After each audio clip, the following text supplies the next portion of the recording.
अस्सलाम वालेकुम, मैं हूं नादिया अनवर और उम्मीद करती हूँ नाज़रीन आप लोग सब खैरियत से होंगे। नाज़रीन आज हमारे साथ सेशन में जो लोग मौजूद हैं उनके हवाले से तो मैं आपको बताऊंगी, साथ में आज मैं आपको ये भी बताऊं कि आज हम इस सेशन में बात करने वाले हैं कि एक नया आईपीओ जो कि आने वाला है और उसके हवाले से हम बात करेंगे। यानी कि जो है लिस्टेड कंपनी आने वाली है पीएसएक्स में, और उसके हवाले से हम बात करेंगे।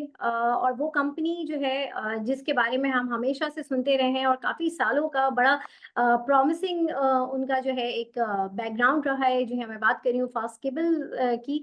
और जो है फाइनली ये आईपीओ जो है अब पीएसएक्स में अब जो है ये आ रहा है और पीएसएक्स में ये कंपनी लिस्टेड होने जा रही है। तो इसके हवाले से हम बात करेंगे कि जो है किस तरह के जो है मामलात रहेंगे इसके शेयर्स के हवाले से और आगे क्या लगता है। नाज़रीन इसके ऊपर बात करने के लिए आज हमारे साथ जो लोग मौजूद हैं उनके हवाले से मैं आपको बताऊं कि यहाँ पर आज हमारे साथ जो है मिनल शाहिद जो हैं वो हमारे साथ मौजूद हैं, जो कि हैं एसोसिएट इन्वेस्टमेंट बैंकिंग यानी कि एकेडी सिक्योरिटीज़ में। और उनके साथ ही हमारे साथ मौजूद हैं शोएब मेमन साहब हमारे साथ मौजूद हैं, जो कि ईवीपी हैं इक्विटी एंड बिजनेसेस गवर्नमेंट में। तो इनको हम वेलकम करते हैं और इनसे बातचीत करते हैं और पूछते हैं इस हवाले से। अस्सलाम वालेकुम सर। वालेकुम सलाम। अस्सलाम वालेकुम मैडम, कैसी हैं आप? ठीक हैं? आप कैसे? अल्हम्दुलिल्लाह मैं बिल्कुल ठीक हूँ। सबसे पहले तो हमारे सेशन में आप लोगों को वेलकम और बहुत शुक्रिया आप लोगों के वक्त का। और जो है साथ में ही मैं ये जानना चाहूँगी कि ये फास्ट केबल जैसे कि एक बहुत ही प्रॉमिसिंग नेम हमेशा से रहा है, और अगर हम देखें तो काफ़ी सालों से जो है इनकी एक बड़ी एक स्ट्रॉन्ग पोजीशन बनी हुई है। और अगर हम इनका ये देखें कि इनकी जो केबल्स वगैरह हैं वो ना सिर्फ रेजिडेंशियल बल्कि जो है कमर्शियली भी इनकी जो है ये चीज़ यूज़ होती है, और साथ में ही गवर्नमेंट की कंस्ट्रक्शन में भी इनकी केबल्स को जो है हम यूज़ करते हैं। अब ये फाइनली जो है ये पीएसएक्स का पार्ट बनने जा रहा है।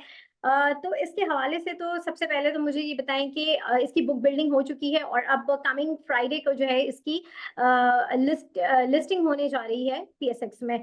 तो मुझे ये बताइए कि ये जो नया आईपीओ आ रहा है फास्ट केबल का, तो ये इसके हवाले से बताएं कि ये कैसा रहेगा और कितना सक्सेसफुल रहेगा। थोड़ा सा आप इस हवाले से हमें बताएं। जी देखें, बुक बिल्डिंग हो चुकी है और ये ओवर सब्सक्राइब हुआ था। हम्म। तो ये completely has been taken up by investors और ये काफी बड़ा अमाउंट था कंपेयर टू अदर आईपीओ। जिससे हम्म। पहले वाला आईपीओ था वो तकरीबन 1.5 बिलियन का था, ये वाला 3 बिलियन का था। और उससे पहले जो पिछले सालों में रहे हैं, 2022 में जो टोटल पैसा रेज किया गया था तीन कंपनी से, दैट वाज 1.3 बिलियन। और लास्ट ईयर सिमेट्री का था वो कोई 425 मिलियन रुपए के करीब था। So this has been the biggest in the last 3 years. एक तो ये बात। हम्म। दूसरी बात ये है कि ये इसमें जो जाहिर है investors would like to know कि अब इसकी प्राइसिंग जो है वो किस तरीके से होगी। हम्म। तो सबसे पहली बात जो है वो ये होती है कि जो इन्वेस्टर जिन्होंने सब्सक्राइब किया है उनके टारगेट्स क्या है। जनरली ये क्वेश्चन रेज किया जाता है कि आईपीओस के कुछ अर्से के बाद प्राइस जो है वो नीचे आ जाती ऐसा है। ही तो है। उसमें उसमें जो मेन चीज होती है वो होती है कि इन्वेस्टर्स जिन्होंने शेयर्स खरीदे हैं उनके टारगेट्स क्या है। दुनिया भर में शॉर्ट टर्म प्लेयर्स भी घुस जाते हैं हॉट मनी लेके, हम्म। और वो चाहते ये हैं कि जब सब्सक्राइब हो तो अगले 2-4 हफ्तों में वो 10-15-20% रिटर्न बना के निकल जाए। और जब वो नहीं बनता तो वो कंटिन्यू जो है वो सेलिंग करते रहते हैं और फिर प्राइस नीचे आ जाए। तो हमारी कोशिश इस दफा ये थी कि इन्वेस्टर्स जो है वो हमें अच्छे मिले, थोड़ा सा लॉन्ग टर्म टारगेट्स भी लेके चले। तो हमारे पास जो इन्वेस्टर का बेस था 40% के करीब इंस्टीट्यूशंस था और 60% के करीब बिजनेस ग्रुप्स और इंडिविजुअल्स थे। तो उस हिसाब से हमें लगता है कि इसकी प्राइसिंग बेहतर होनी चाहिए। जो दूसरा फैक्टर होता है वो ये होता है कि जिस वक्त ये लिस्ट हो रहा है उस वक्त जो है वो मार्केट कंडीशंस क्या है। अभी आप देखें आईपैक का प्राइस जो है अब थोड़ी सी नीचे आई है। रीजन बीइंग कि 2 हफ्ते पहले जब वो सब्सक्राइब हो रहा था उस वक्त मार्केट में वॉल्यूम्स भी बहुत अच्छे थे अब लोग जो है बजट की वजह से थोड़ा कॉशियस हैं, जस्ट बिफोर बजट एक हफ्ता पहले तो लोग वॉल्यूम जरा श्रिंक कर गए हैं और लोगों ने अपनी एलोकेशन रोक दी है कि जी बजट हो जाएगा तो फिर देखेंगे। तो उस दौरान आप देखें कि बहुत सारे स्टॉक्स की प्राइसेस जो है जो नीचे नहीं आ रही थी वो भी नीचे आ रही।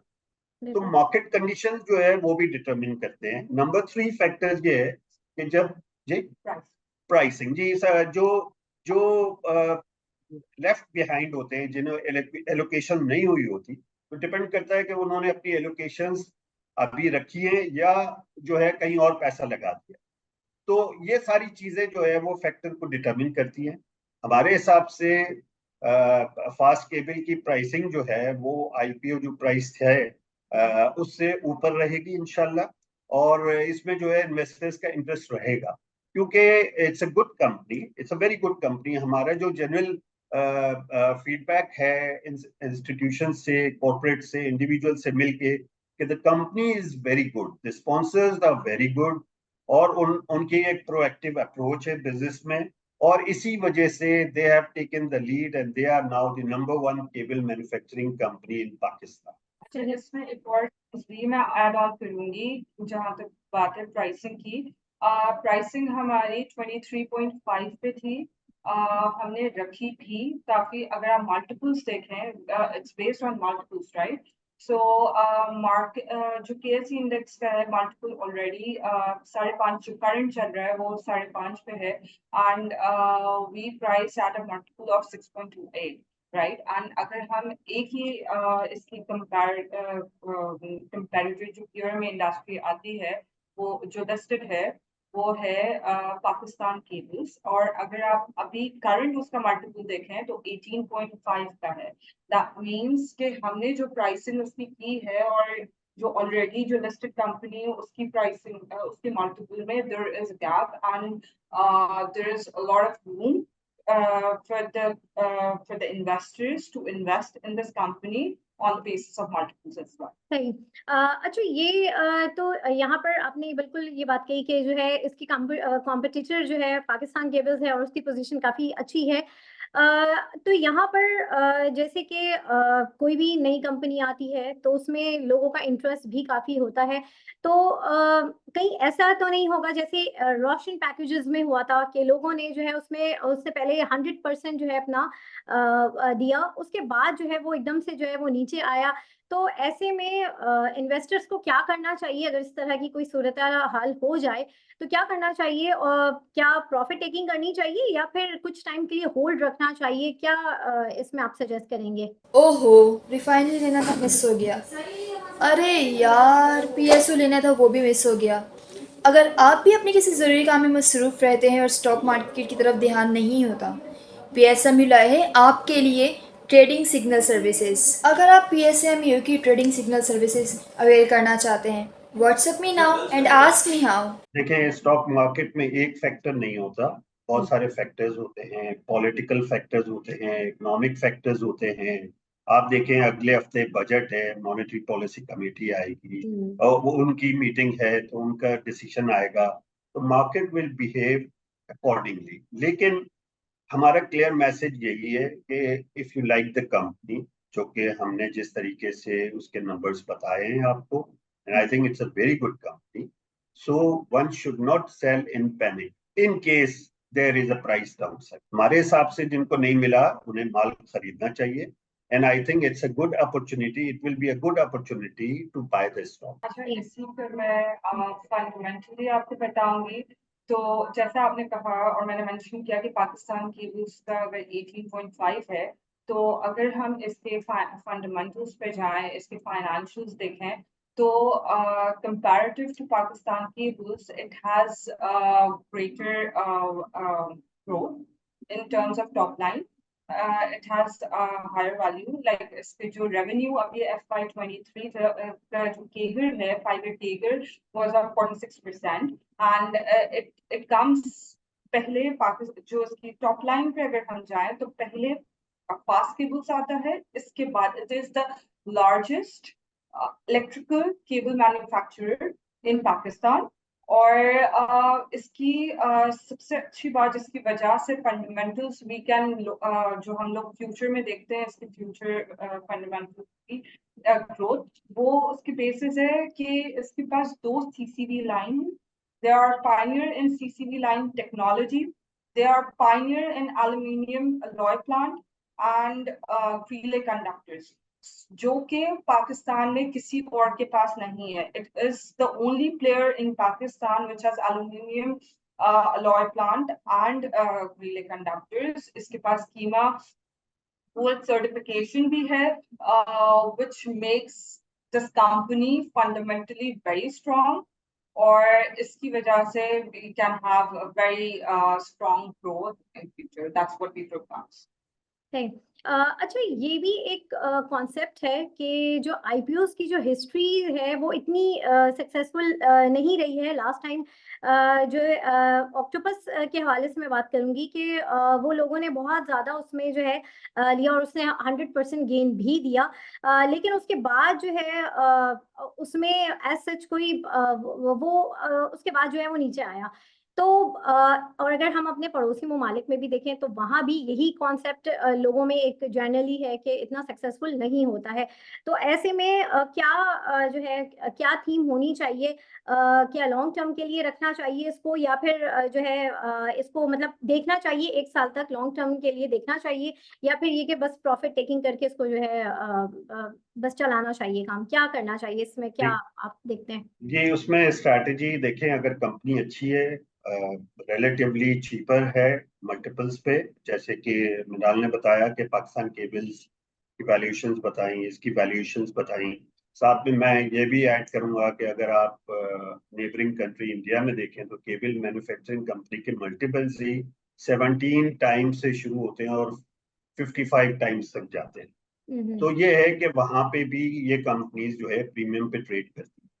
तो सीधी सी बात है, नंबर 1. नंबर 2 ये है कि आप जो ऑक्टोपस की बात कर रही हैं वो एक काफी अरसे के बाद एक इवेंट हुआ था. लेकिन आप देखें कि रिसेंटली ये जो कंपनीज थी, सिस्टम, ऑक्टोपस, इन सब की प्राइसेस नीचे आई थी. बट रिसेंटली ये बात हो रही है कि बजट में शायद इन्हें कोई बेनिफिट्स मिले so as to improve exports, IT exports. तो उसके बाद से इनमें दोबारा से इंटरेस्ट आना शुरू हो गया. तो ये मार्केट फोर्सेस हैं, न्यूज हैं, डेवलपमेंट्स होती हैं जो मार्केट प्राइसेस को डिटरमिन करती हैं. तो एक दफा जब लिस्ट हो जाता है और उसकी प्राइस सेट हो जाती है, उसके बाद बहुत सारे फैक्टर्स होते हैं जो स्टॉक प्राइसिंग को डिटरमिन करते हैं. तो आप यहाँ पे ये नहीं कह सकते कि ये श्योरली नीचे आ जाएगी. ये हो सकता है कि फिर कभी नीचे ना आए और इसके बाद जो है मार्केट अपना बुल रन दे आफ्टर अगर IMF के साथ प्रोग्राम पे आप आ जाते हैं और आप इंटरेस्ट रेट की जो है कट देख लेते हैं, तो उसके बाद तो मार्केट में आई थिंक डाउनसाइड इतनी नजर नहीं है. सही. अच्छा, इसके पे आउट और डिविडेंड वगैरह के हवाले से थोड़ा सा आप बताएं हमारे इन्वेस्टर्स को कि क्या मामलात रहेंगे पे आउट और डिविडेंड के हवाले से. Historically, it has paid dividend, and they plan to give. They do have a dividend policy. Historically, हम देखें तो 20, 25 और 50% तक भी इन्होंने dividend percentage as in par में दिया है, and they plan to have. And most importantly, it's all. I would like to mention that it's a Sharia compliant company as well. Okay, अच्छा. तो अच्छा, यहाँ पर यहाँ पर जिन्होंने इस शेयर को लिया है उनको आप क्या सजेस्ट करेंगे, क्या मैसेज देंगे, और जो लोग इंटरेस्टेड हैं क्योंकि इस टाइम पे ये कंपनी लिस्टेड होने जा रही है, जैसे कि अभी 2 मेन इवेंट आने हैं नेक्स्ट वीक, और इस वक्त जो मार्केट है वो बड़ी ही एक बहुत ही अनकॉन्शियस किस्म की सिचुएशन में है, इन्वेस्टर्स भी एक पैनिक कंडीशन में है. तो उसमें आप जो है क्या कहेंगे जिन्होंने इस शेयर को लिया है, आगे उनके लिए क्या चीजें हैं, क्या आप उनको कहेंगे? I think it's a fundamentally very strong growth company, and इसकी growth भी बहुत अच्छी है. इसके आगे top line we do forecast on the basis of जो expansion ये लोग करेंगे अभी with the IPO proceeds. I think जितनी एक्सपेक्टेशन है वो तो ये मीट करेंगे, इससे आगे ही होंगे। और बाकी टेक्निकली आई थिंक नहीं, आई थिंक मेरी सजेशन या एडवाइस यही होगी इन्वेस्टर्स को कि वो इस अच्छी कंपनी में इन्वेस्टेड रहें, और जब अगर जहां भी मौका मिले अच्छा लगता है तो शेयर खरीदना चाहिए, and be a good medium to long term investor. अगर आप देखें तो 10 साल पहले ये कंपनीज के वॉल्यूम बहुत ही कम थे, they have grown significantly over year, we expect them to get a good market share in the southern region also, क्योंकि ये नॉर्थ की कंपनी है। सदर्न रीजन में अब ये दे आर नोन नाउ, इससे पहले लोग पाकिस्तान केबल्स को ही पहचानते थे। तो हमारा ये ख्याल है कि इनको बेहतर वॉल्यूम्स मिलेंगे आगे जाके, and we are going to see a significant growth over the next 5 years in this company. On the basis of that, one should be invested in the stock, especially because it is at relatively cheaper multiples. It's available at relatively cheaper multiples. तो उस हिसाब से one should buy this stock. सही।